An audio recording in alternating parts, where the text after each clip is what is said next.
Welcome everyone to Color Commentary. We are your popper commentators Michael Pechek and Adrian Guarzales. How's it going, Adrian? Good. How are you, Mike? Good. We're recording a little later than usual. Holiday excursions made it so that this was the earliest date at which we could record, but we're here. We've got a new set to talk about, but let's take care of upkeep stuff first.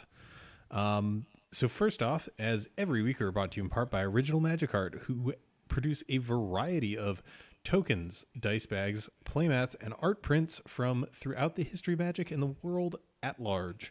They're always getting new stuff in, and they make really high-quality products. And as affiliates, we have both an affiliate URL and an affiliate code. That URL is originalmagicart.store/commentary, or you can use the affiliate code commentary in all caps as you check out, and you'll get 10% off your order, and we get a little bit of a kickback. So that way you're helping keep the lights on here. You're getting some nice stuff for your Magic play experience, and it's kind of a win-win. So commentary as your affiliate code, or originalmagicart.store/commentary, both spelled as they are in the name of this podcast. Get yourself some cheap goodies for your Magic nights. All right, Adrian, what do you have for us this week? Well, I just want to talk about a couple things. First of all, we have a Patreon for just $1 an episode. You too can hear the full show, including the pre and post shows, and you get access to our Patreon-exclusive Discord channel. Unrelated to Patreon, but still an exciting news, we do have a new member of the content team. Jake will be producing a series of, as of yet unnamed, I believe, videos for us. You can check that out on the YouTube. Once again, Color Commentary attempts to take to the visual media. We will see if it sticks this time. I think this time it has a better chance just because it isn't just us doing it this time. We have exactly. We don't have to make time out of our very busy schedules. Last in the upkeep, we've got to talk to you. We are on Hipsters of the Coast. It's a great content website. They have all sorts of variety of content. They actually had a really interesting article this week about an interview with someone who makes counterfeit Magic cards. Definitely a little bit out there, but an interesting read. They've got stuff for all different types of formats, and basically, if you enjoy Magic content, you'll find something in addition to this podcast that you're already listening to on the site that you'll probably enjoy. So definitely go check them out, and if you like the stuff you see, let them know, and let them know that we were the ones who got you there. All right, so it is set review time. It's been a minute, and it's time to talk about Ultimate Masters. So, Adrian, what is the pitch for Ultimate Masters again? It's Masters, but Ultimate. Kind of, yeah. It's so this is the last of the Masters sets they're doing. I think they said for the foreseeable future, but for a while, Masters sets are going away in favor of other supplementary products, and boy, howdy, did they decide to go out on a bang with this one. We probably have like 4 minutes of the pre-show of us just talking about reprinted stuff that we want for other formats. So it looks like a great set. Do you have any plans to actually draft this? No, Mike, I do not draft, but good try. I know, but you've definitely drafted Master sets in the past. I think we've even talked about it on the show. Did I? I don't think I've drafted I guess Modern Masters. You drafted EMA as well, because I definitely remember on the show you mentioning opening a foil days. Oh yeah, I must have. Yeah. All right.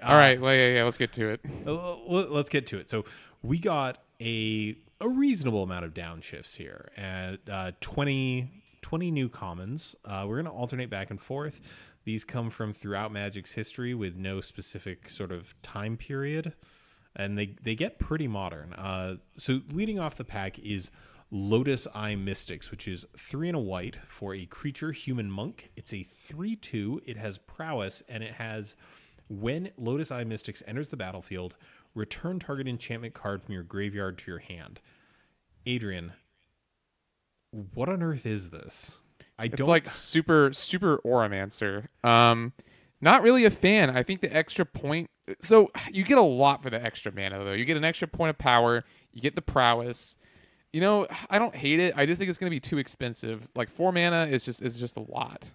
The weird thing is, like, if you're really looking to leverage Oromancer, the only decks I can think of historically that did that are the Abzan Tortured Existence lists, and that was playing it kind of as a safety valve more than anything else. I don't know. This is kind of a weird one, especially. I get that the prowess synergizes with the enchantments, but I don't know. I'm not 100% sold on this as a potential replacement. Um, do you have anything else on this one? This one's kind of a dud in my opinion. Up next, we have Mammoth Umbra. 4 and a white gets you an enchantment, so you could get it back with the aforementioned Lotus Eye Mystics, which I'm sure will be amazing and limited. Enchanted creature gets +3/+3 and has vigilance and has totem armor, which means if the enchanted creature is destroyed, you instead destroy the aura, essentially. It's kind of formatted weird, but that's what happens.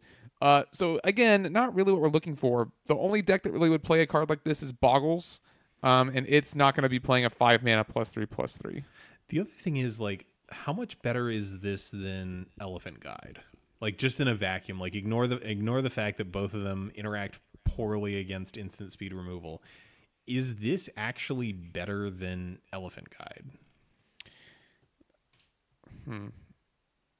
I don't think so. I think Elephant Guide costing 3 is good enough. Elephant Guide's already like kind of not really that playable and like I mean it's playable in like Stompy. Yeah, it's playable in exactly one deck, but like I look at this and I can't help but see like it provides some level of resilience if it sticks and the creature doesn't get removed in response, and you know it gives +3/+3. But I can't imagine that like vigilance is the trade-off here that's going to make this somehow equivalent to a 3 mana spell in the similar vein. I don't know. I completely agree. 5 mana, man, that is a big ask. Well, the next card's exciting. Let's talk about that card. All right, the next card, we finally have another reanimate spell in Pauper. The catch is it's white. So we got finally a downshift of Resurrection, which is 2 white for a sorcery. Return target creature from your graveyard to the battlefield. That is it. That's all that's on the card. So our other option in the format is Exhume, which is 1 and a black for a sorcery. Both players reanimate something. So is there somewhere that you'd like to see Resurrection get tested out? I was talking with Alex earlier about a deck he called Solar Flare. Are you familiar with it? Oh, that name brings back like a memory, but I don't remember the list at all. Hold on, let me find it. It was a standard deck. Yeah, I remember. It's ringing a bell, but that bell is mostly hollow. Hold on. All right, here we go. So Solar Flare. So this looks like this is a Sun Titan deck. Oh, that must be why he compared it to Solar Flare. Yeah. So like I'm looking here like Gideon Jura, Tameo, 3 Phantasmal Image, 3 Sun Titans, then like Wraths, Lingering Souls, Unburial Rites. Okay. I kind of see where the comparison is. I guess the big thing is like it's a huge bummer that we got this and not any other black reanimator spell, right? Yeah, I mean, is white black reanimator a potential thing? Well, like the big thing for me is the reanimator deck is traditionally black red, right? And I've definitely seen lists floating around for like a blue black one. But how many options in white are there for like discard outlets that are reasonable cards to play? The only one I can think of off the top of my head is I talked about this just the other day. Thraben's Standard Bearer. The 1-drop that for 1 and a white you can discard a card and make a 1/1, which is like, oh, I forgot about that card. Like it's kind of okay with this because you know you've got 2 bodies, so like you've kind of edict proofed yourself. But what about blue white reanimator where you play like Striped Riverwinder? that and Careful Study. Okay, and then you can also like get incidental value because the blue dragon enchantment has cycling. Okay, I can kind of see something there. I guess the big question is like it just doesn't have that explosiveness. Like you can never get Four like that. mana is not explosive.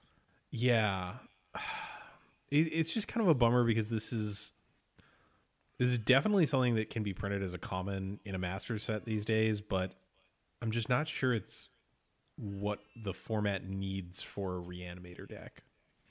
Also, Yeah. that double white, man, that is a steep ask. Like you can't splash this. You can't Dark Ritual into it.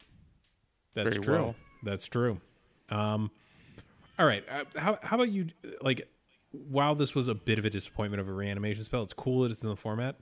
What's next in our list? Up next, we have Sky Spirit Cavalry, a 2/2, 3 and double white, flying double strike. It is not good. We will not play this card. So, quick question. Without looking, what set was this originally from? If you say it's not from Theros, I have no idea. I'll give it to you, Born of the Gods. But like, I completely forgot that this card existed entirely.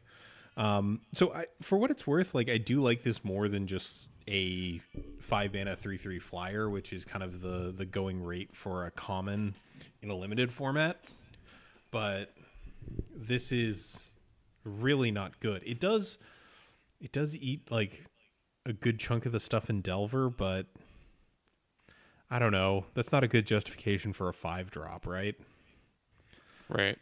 All right, next up, and this one, let me tell you, this one people like. And this is another offering from the Plane of Theros. Tethmos High Priest. Tethmos High Priest is 2 and a white for a 2/3, so reasonable body on rate. It's a cat cleric, and it has heroic. So whenever you cast a spell that targets Tethmos High Priest, I've struggled to pronounce this. Like I actually practiced in anticipation of this episode. Tethmos High Priest. Whenever you cast a spell that targets Tethmos High Priest, return target creature card with converted mana cost 2 or less from your graveyard to the battlefield. So, Adrian, have you seen the assorted combos with this? No, I haven't seen any. How do they work? I don't understand them. All right. So I saw one that was this, and then Crown of Flame, I believe. It's this weird old enchantment that for 1 red, it's an aura. It gives the thing fire breathing, but for red, you can return it to your hand. So that, targeting this with a Tinderwall in your graveyard, means you get the Tinderwall back, you sack the Tinderwall, bounce the Crown of Flame, use the floating red mana, cast Crown of Flame, get back Tinderwall. So you can get infinite ETB triggers, and you'd probably use something in the vein of, what do you call it? Impact Tremors. When a creature enters the battlefield, deal 1 damage to each opponent. You'd use something like that as an out. So there's another one that involves like Skirk Prospector and Mog War Marshal. So you can you play the War Marshal, and I think that one for what it's worth is better. So War Marshal is what was the last bit of that one? Oh, it's still the Crown of Flame. So you have Crown of Flame, you have Skirk Prospector that lets you sack a goblin for a red mana. So you cast your Mog War Marshal, you sack the Marshal, you sack the token, you use the 2 red to do the cast Crown of Flame and bounce it again, get back Mog War Marshal, and in that case, you're actually winding up with a arbitrarily large number of 1/1 goblin tokens. So that one actually kind of has a little bit, like, it's only 3 colors, I guess. I guess my question really on this card, like these combos sound awful. I'll say it. Someone's going to make them. They might do okay. It reminds me of Golem Foundry. Is there any way or anywhere this card is just a good value engine? Like not an infinite combo, but just like I'm putting this in Boros and I'm casting I don't know what to target it and get back a core Skyfisher or something like that, because I think that's where this card is really going to shine. Do you think that this has a home in mono white heroic? Like, sure, it doesn't feel great spending one of your heroic enablers on this, but Most of the threats in that deck are two or less CMC. Huh. I don't know. Is there anything that we have where you can target it, like target multiple things, like the strive or whatever it was called? Man, you're testing even my like useless knowledge of the Pauper format, but I like this. The combos are cool, but I think that this would be a really good like value card.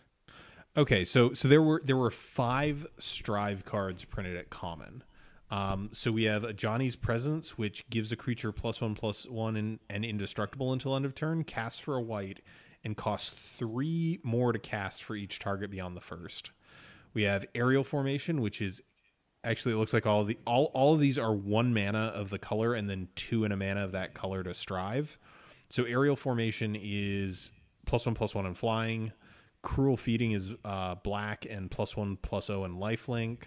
The red one is +2/+0 and trample, and the green one is put a +1/+1 counter on each target. So these aren't amazing, right? Right. I guess here.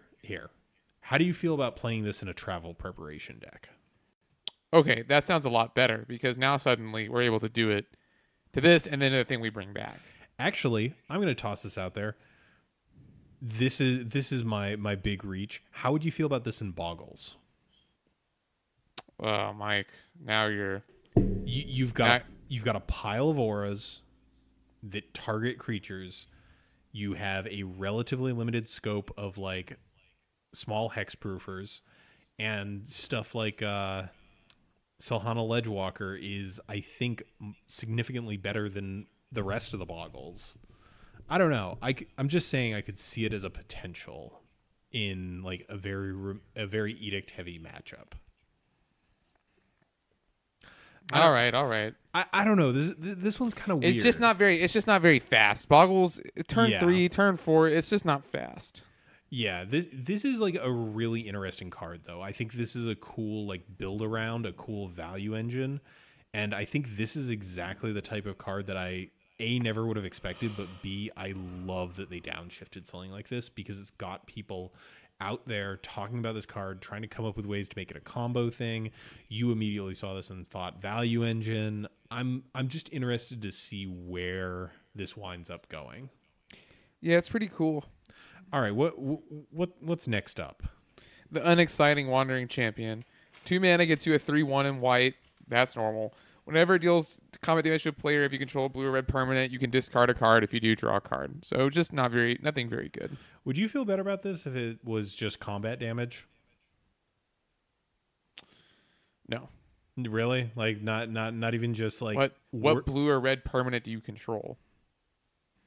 Oh, okay. I see where you're coming from. Like if this is your turn 2 on turn 3, like. Yeah, I see where you're coming from. Do you have a blue and white creature? Like, this made sense in cons. This is a Jeskai card. Yeah, definitely Jeskai card. So it made sense there because you would probably have another multicolored creature or something. But in, like, Pauper and Constructed, why are you playing? Like, I just don't understand why you would play this. For what it's worth, I think this is one of the better, like, 3/1s for 2, but it's still not vanilla. Yeah. Well, we have a couple others that aren't quite vanilla, but like I think this is one of the better ones, and it's still not very good. Also, like I really just am not a fan of a creature that just casually gets blown out by electricity in this way. Me either. All right, next up, let's talk about mistakes that Wizards make sometimes. So everyone has already made the joke before us. Pauper now has its own Force of Will. We got Foil downshifted. So Foil, originally from Prophecy, is as I found out this weekend, apparently like a fan favorite for like casual Commander players. So Foil is 2 blue for an instant. You may discard an island card and another card, so 2 cards total, rather than pay this spell's mana cost. Counter target spell. Adrian, what do you think about this card? Free spells are good. Is 3 cards worth one thing your opponent is doing is the question. I don't know. Force of Will is not really that good of a card. It's only good in Legacy because it stops broken things. But if you're just a fair deck, like trying to do a fair thing, and the opponent also is a fair deck, it's not that good because it is card disadvantage. So, in keeping with some of the themes we've seen online, I think it's going to be at its best in Is It Blitz, where Is It Blitz will be able to tap out for a threat and then be able to foil whatever the opponent's response is. I do not think it is as good in Tribe because you need cards in your hand to discard to win the game. It'll definitely be see play in Tribe, and I might be completely wrong about this. It is very, very good. Don't get me wrong. I just think Circular Logic is already doing what this card wants to do and is already part of that, a much better part of that deck's game plan. All right, so let's go up and address the elephant in the room. This is really good with Gush. Yes. Like, this is a silly card with Gush in the format. Well, because with Gush, you could just Gush 2 islands to your hand and just discard those 2 islands. My counterpoint would be that Gush is typically not very good when used as a reactive spell. But yes, it is very good with Gush. Sure, but being able to just play out a bunch of lands, having Gush in hand and foil, and if you find yourself without a island to discard, you can just kind of go, all right, I guess this is where I Gush, and I'll foil something out of this. I think that synergy is really powerful. I do agree that, like, I think some people are kind of overrating this because I don't know, like, the card disadvantage attached to Force of Will, I feel like, well, it's justified when your opponent is doing something broken. What in Pauper are you doing? You're not Chalice of the Voiding. You're not casting Show and Tell. You're casting Inside Out. You're casting Temur Battle Rage. I don't even know how to respond to that, Mike. I just said Chalice of the Voided Show and Tell, and you said Temur Battle Rage. Like, sure, is there a power differential between the two? But, like, I think that foil is best when you're in a matchup where you need to counter something or you just lose. Like, sure, yes, absolutely. I just think that those instances are much rarer in Pauper. You've played Affinity, so let me ask you this. How do you feel about like Fling is a dead card against blue decks until you've seen enough of them that you know they're not if they're running foil or not, right? Well, now, yes. Yeah, like I think that, like, while we have less very explosive must answer now cards, I think that foil just kind of makes those a little bit trickier unless those decks also get to play foil. Like, I think, as you pointed out, yes, I think that Is It Blitz is the perfect spot for this to live. But I am fully willing to bet that we see a couple copies of these starting to slip into Delver decks as well. Just as, like, a way that they can tap out, keep up counter magic if their opponent is on a less fair deck or something that's aiming for a combo kill. Just being able to have access to foil is really good. I agree. I don't know. I don't think that this breaks the format in half or anything, but I do think that this will put eyes on whether Gush is allowed to coexist with this card. That's all I want to say on the topic now. It is very early. This set has not even released. I don't want to speculate on the impact too much, but I think this card is really good and introduces something really powerful to the format that we were missing before. All right, what's next? Yes. Hold on, you're getting all the good cards. Up next, we have Mona the Unhallowed. Black 2. Create two black zombie creature tokens. Flashback 5 black. Probably good and limited. I don't think it's gonna be very good and constructed. I mean, so the worst part, I think Kendra pointed out, the Maverick Girl, is that it doesn't count anything for Gary, which is exactly the kind of deck that I want to play this. It's like a mono black mid-range deck. Yeah, this is definitely like a very mid-rangey card.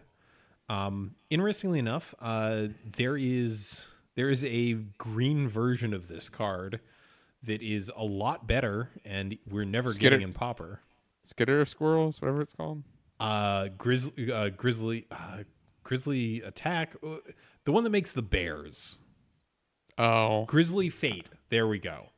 Grizzly nice. Fate is just the puns, the bear puns. Yeah, I love Grizzly Fate. Grizzly Fate is without threshold. Literally, this. It does have the caveat that if you have threshold, you get twice as many bears. But Grizzly Fate's a good card. Grizzly Fate is a very good card. This is an okay card. I guess does zombies potentially want this? Like, it does put a lot of zombies into play. That's a good question. I guess it does synergize pretty well with like Shepherd of Rot and stuff.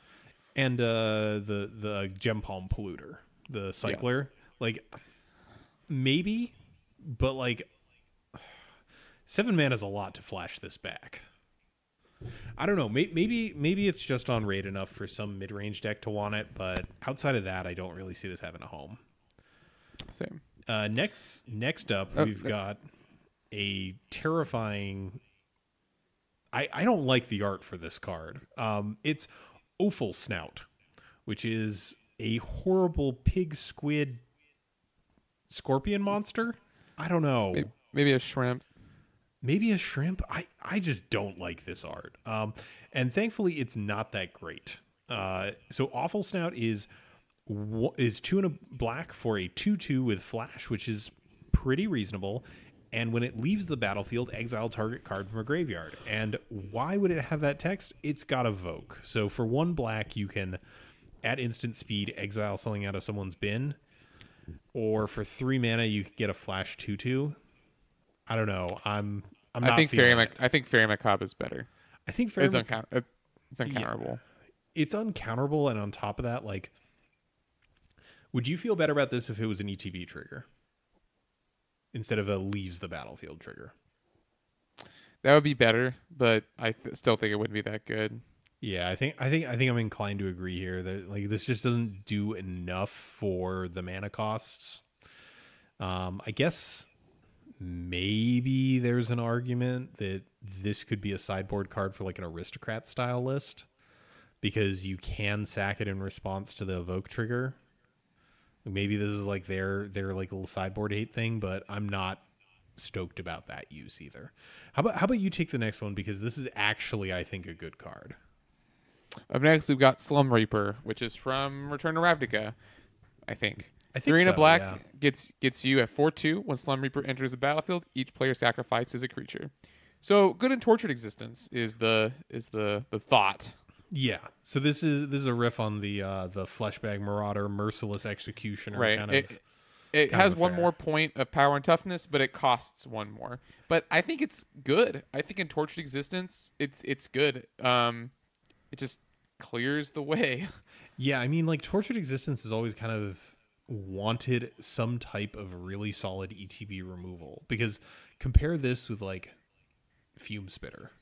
This is considerably better in a lot of cases. Like, obviously you don't get to target with it. It plays poorly against tokens, but how many, like, how I guess how would you approach playing this card? Like, does it eat itself just so you can recur it most of the time?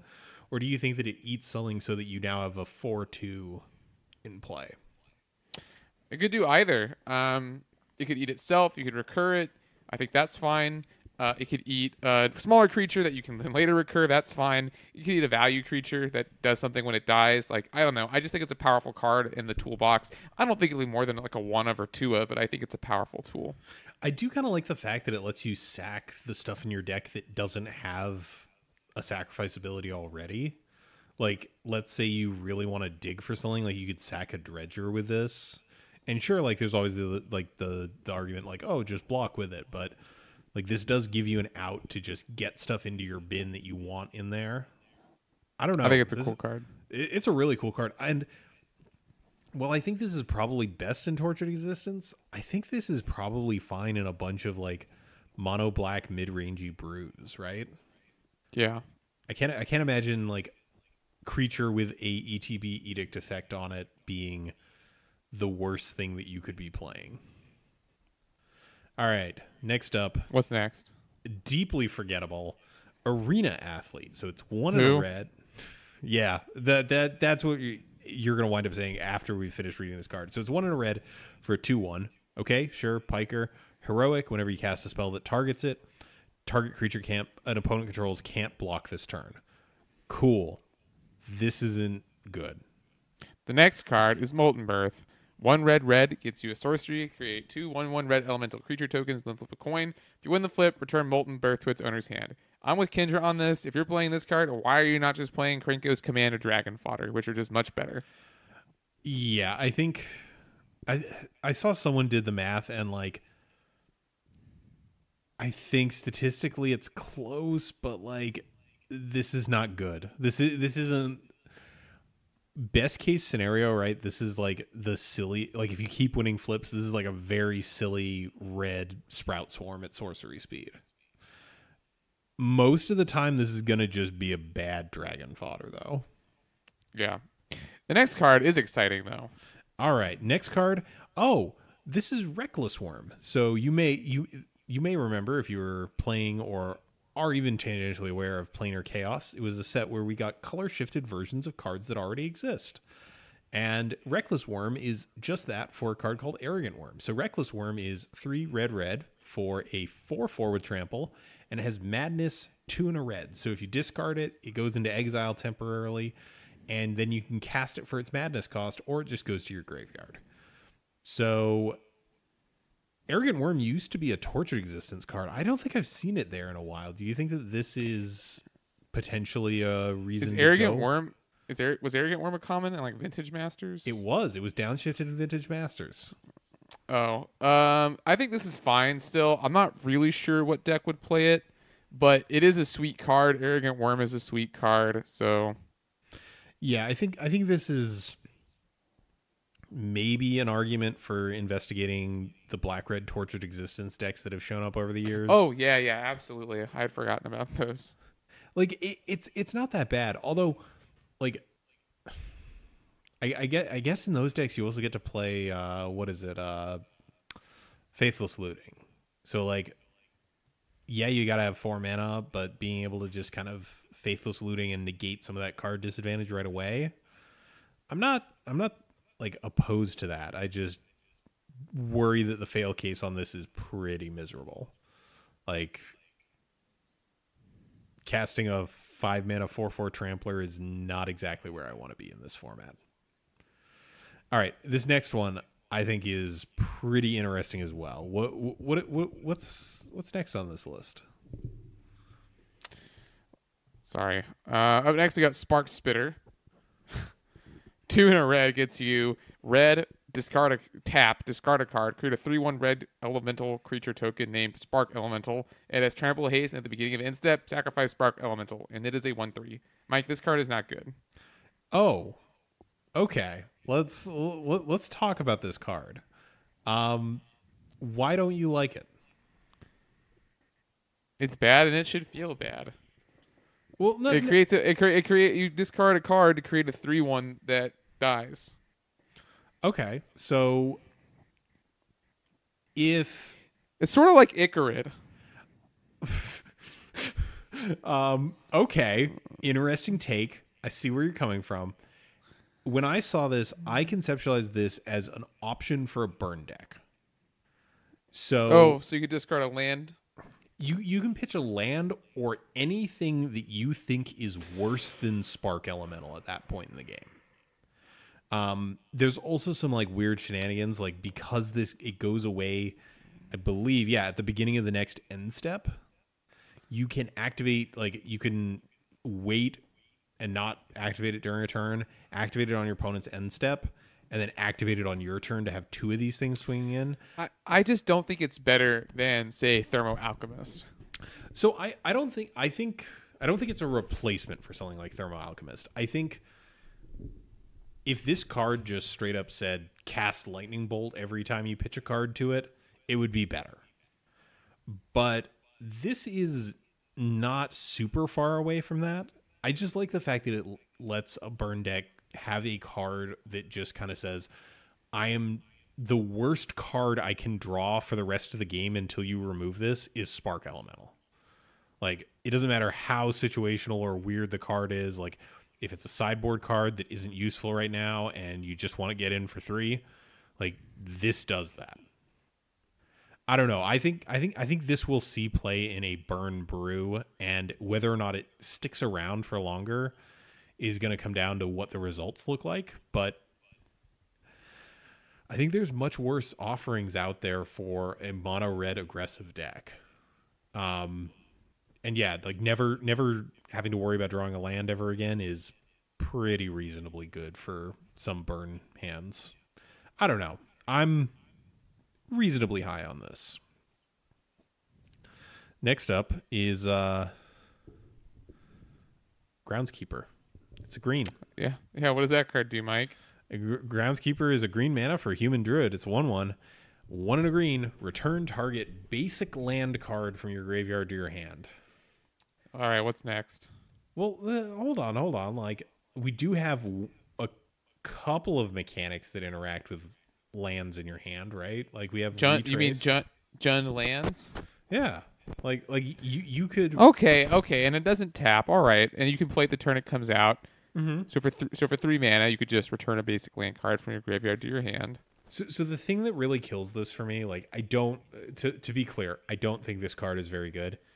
If this didn't have the basic rider, how much, like, this and a cycling land, I'm into that. Like, if you have this, if this could get back any land card, and you just have a Tranquil Thicket, this card just reads 3 mana draw card. I don't know. I'm pretty into that. But as it stands, like, I mean, what's the best case scenario with this? You loop a Una's Grace, or, like, I don't know. This card is not very good, but it's not as miserable as I think you think it is. What's the next thing we got? Miming Slime, tuna green. Create an XX green ooze creature token where X is the greatest power among creatures you control. So I think people think this will go into Stompy, but I just think 3 mana is too much. If 3 mana is too much for Elephant Guide, it's too much for this card. Wait, people have talked about this as something they're planning on playing? Yes. Maybe just in passing. I don't think it's very good. I really, really don't like this. Like, the fact that it's sorcery speed is a big downside, because if I cast this with a big creature, unless it's got hexproof, my opponent can just remove it in response. I don't know. Yeah, exactly. This seems like a card where the fail cases are really bad, and the cases where this is an absolute, like, slam dunk are, like, very minimal. I don't know, man. That's What's the next rough ask. What's the next card? Next one is actually out of order. The next one in proper order. We'll get this out of the way. It's the only one in its color identity. Vessel of Endless Rest was downshifted. It's 3 generic mana. It's an artifact. When it enters the battlefield, put target card from a graveyard on the bottom of its owner's library. Tap, add 1 mana of any color. Thoughts? You can infinitely put stuff on the bottom of your library with Ghostly Flicker. Yeah. Cool. Okay, sweet. Next. We got there. You can stop milling yourself out. Okay, let's talk about the next card, Fire Ice. We kind of already talked about this one, though, didn't we? Yeah, but this card is good. I've come around to it. You can play it in a lot more than just blue-red decks. I was talking with one of our friends, E-Hustle, about it. You can just play it in Boros. You don't have to play Ice. Fire is just good enough. Or you could play Ice off of Prophetic Prism. So I think we'll see this get played in Tron. I wouldn't surprise me if we saw it get played in Boros. We'll definitely see it in Izzet Delver. There might be an Izzet Control list that pops up. Maybe we'll get Jake to record that deck. There's just a lot of really, really cool stuff you can do with this card. Aaron, the great Aaron Rubin, bronze level Magic Pro, thinks that this will straight up replace Lightning Bolt in Delver decks. Ooh, that's a bold one. Yeah.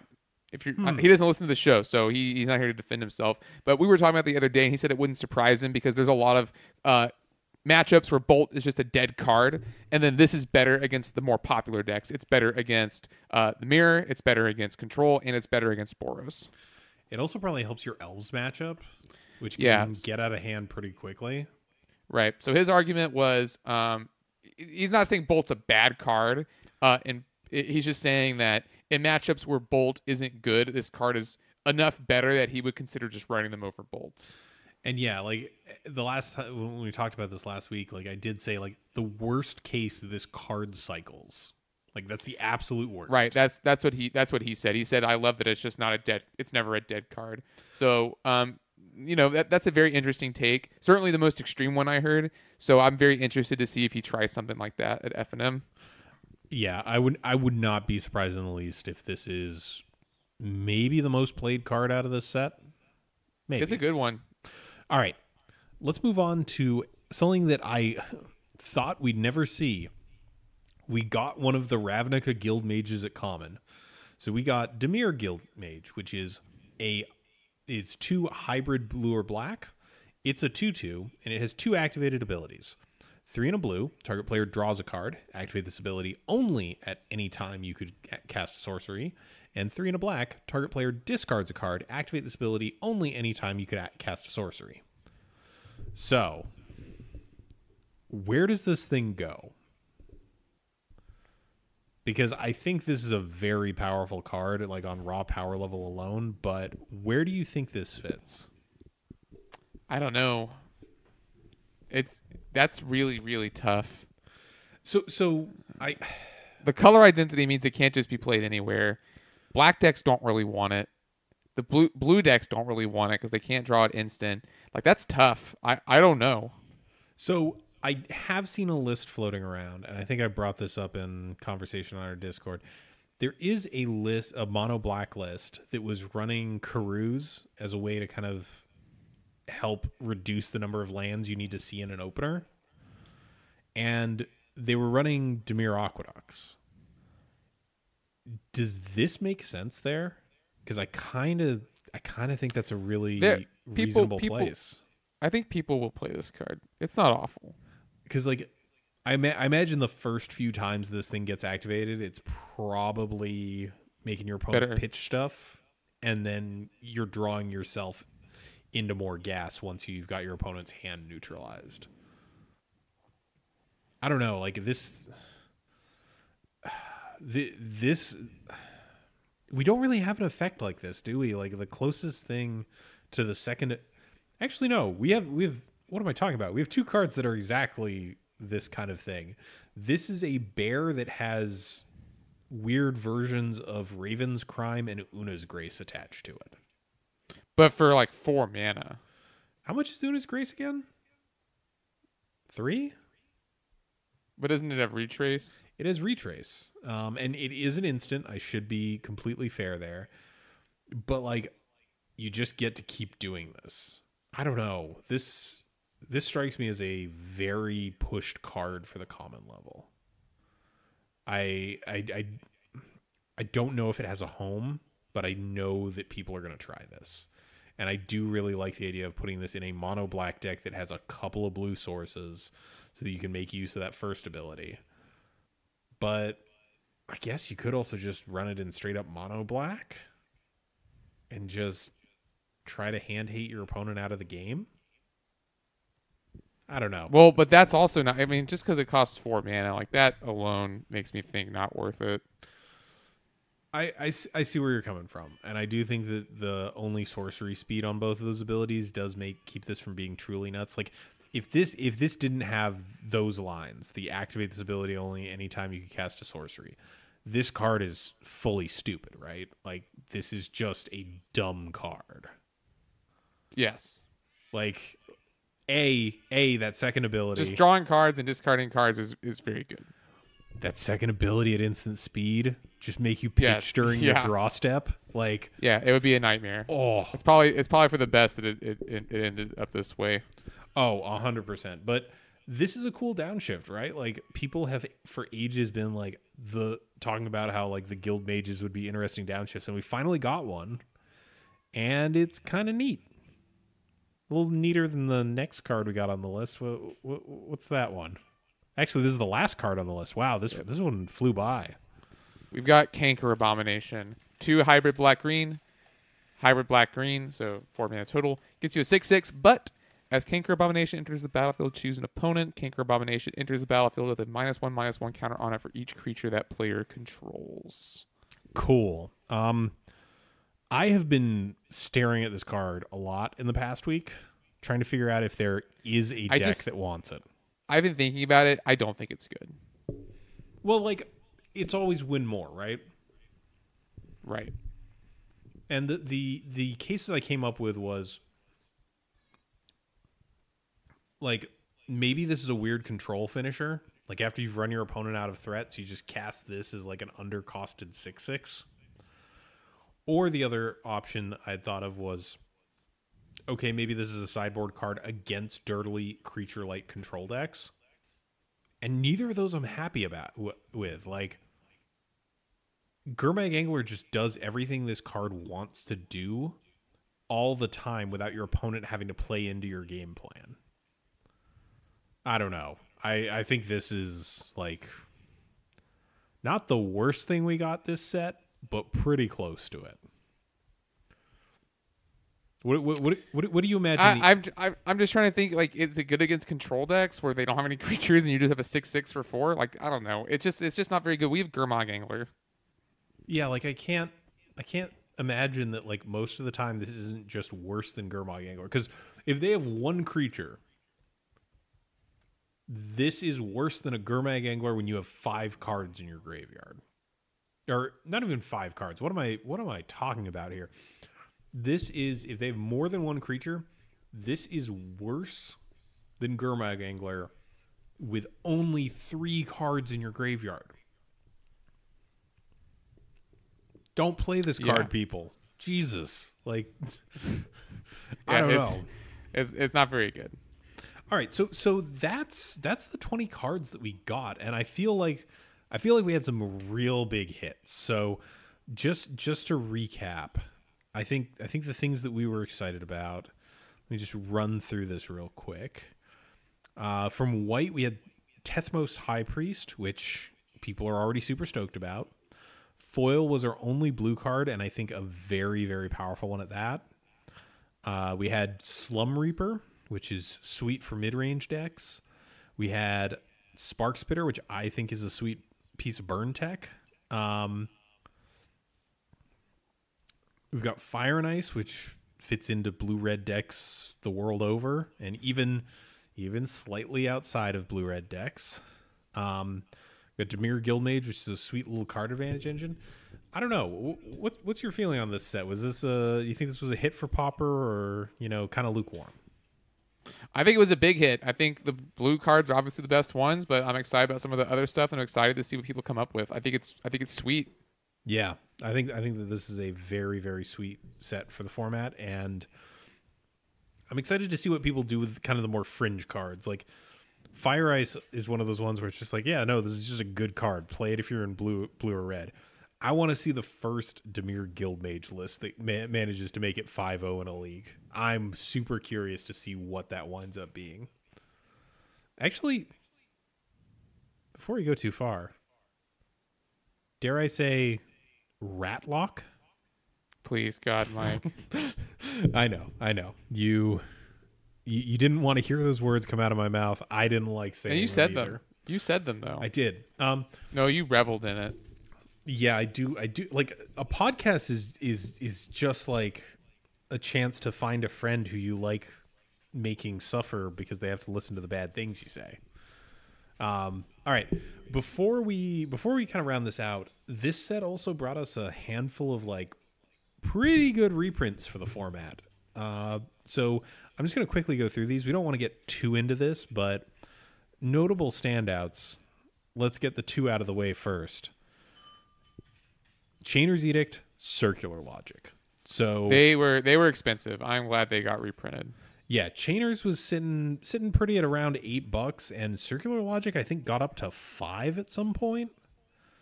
So those are reprinted. That's really nice. In terms of other expensive things, if you have a Sweet Brew featuring Devoted Druid, that got reprinted. That was a $5-6 card because of Modern. Slippery Boggle is seeing a reprint here that is somehow up to $2.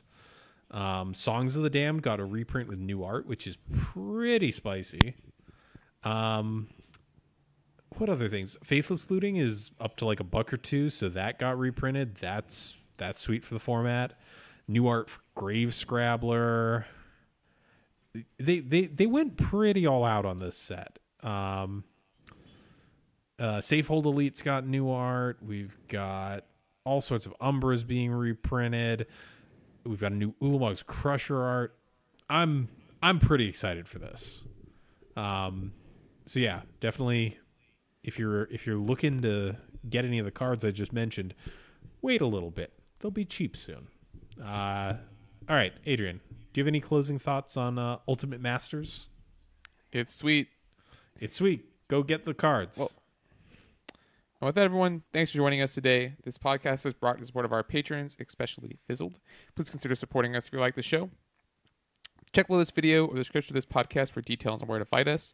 We'd like to remind you, if you listen to this on a platform with reviews, they're always appreciated as they boost our visibility. If you've got a deck list or idea for a topic, feel free to contact us either via our website or you can email us directly at colorcommentary@gmail.com. Special thanks to my LGS, Pat's Games, Mike's LGS, JP Comics, and of course L. You can hear our theme song Quantitative and other great tracks over at soundcloud.net/ELLELLELL. Till next week, this is Adrian and Mike, and we are signing off for Color Commentary.